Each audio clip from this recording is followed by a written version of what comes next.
presa del frío, del dolor y del hastío. Es un atentado a la vida, probé del fruto prohibido. Todo fue de mal en peor, me enfermé horriblemente, hermano, y nadie me tendió su mano. Mi cuerpo se rompía en pedazos, mi corazón se paró y en tus brazos expiré mi último soplo y despacio me dejaste caer sobre el prado, el mismo donde habíamos jugado, y la tierra fue inmóvil testigo de que toda la verdad digo.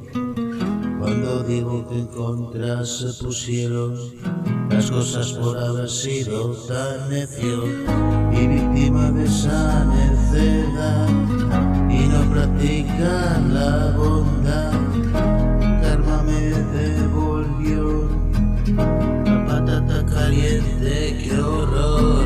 Amigo mío, yo no soy gran cosa, solo un idiota que vino pidiendo ayuda y una forma de vida encontró, lejos de los prejuicios y el dolor.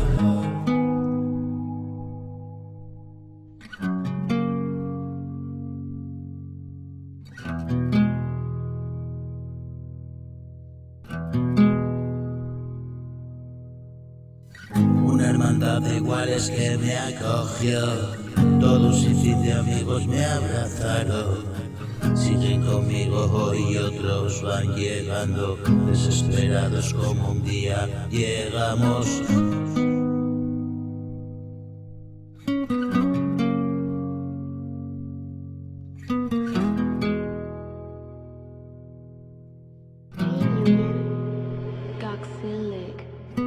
Sigue la vida, es bella de verdad, aunque las lágrimas a veces saltan. Mis ojos vieron la verdad, mi carne y yo sentí quemar. Yo solo quiero escuchar tu parte de la historia que te hizo llegar, y junto a ti la gloria heredar y recibir a tantos que están por llegar.